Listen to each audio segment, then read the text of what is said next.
He's reading everything he can get his hands on about diabetes, about the pancreas. And so one night he's been reading all this material, he can't sleep, he's worried about his debts. This place is very expensive to upkeep. He did rent out the other rooms, but it still was very expensive. He wasn't making a lot of money. He was worried because now Edith Roach wouldn't marry him because he was poor. And so he ended up not sleeping until about 2 a.m. when suddenly he had this wonderful idea, which luckily for us he writes down. And it's his about 25-word hypothesis that leads to the discovery of insulin. And we have a copy of it over there. I know you were showing it earlier. We have a better copy of it upstairs in his actual bedroom, which we have restored. So you can see sort of the place where he actually came up with this idea. None of these objects in this room, just a bit about the room, would have belonged to Banting, except for a couple little things. So for example, this cylinder right here belonged to Banting. He used that while he was teaching at, if you go down a bit, there you go, that glass cylinder. Yeah. He was using at Western University. Oh, that would have been a blood pressure machine up there. I don't know that it was his though. So everything else here would have been accurate to the time period. Sort of an affluent or like a richer doctor. So yeah. And now we can go upstairs if you'd like, and we can go and see Banting's bedroom.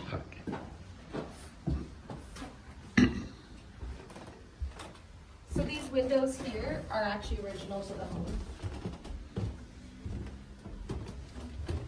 As is this one up here.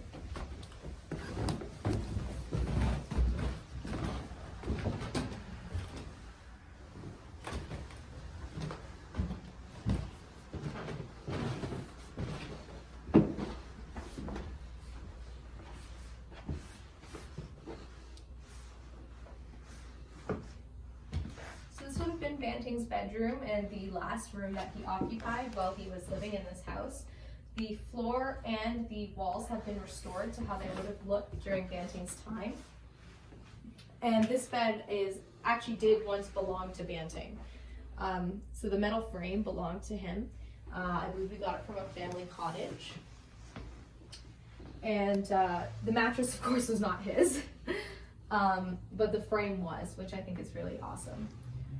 So it would have been in here on October 31st, 1920, that he has this idea that leads to the discovery of insulin. And we have a copy of it right over here.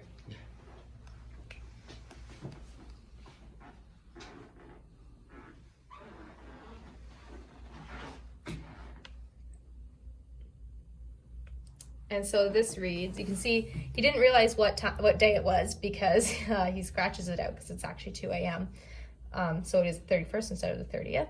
And he writes, diabetes, ligate pancreatic ducts of dog, keep dogs alive till a seamy degenerate leaving islets.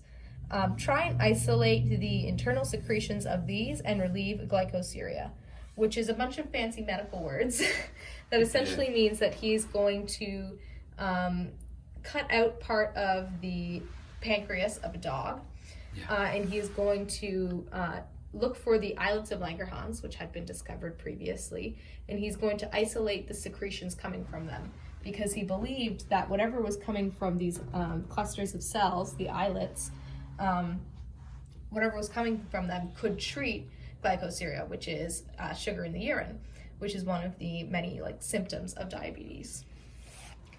And here we have in 1940, 20 years later, Banting writes about his experiences and why it was that he comes up with this idea, and essentially saying that he was unable to sleep thinking about his debts and so on and so forth. We also have in this room, a lot of people like to come here and leave their letters to Dr. Banting. They write it in all different languages, whatever they prefer, and we'll choose a select number of them every year on National Diabetes Day, and we will read to them. Over here you can see another picture of Edith Roach as well.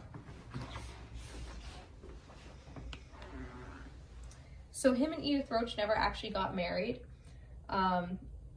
She said he was too changed from the war, and then of course he was poor.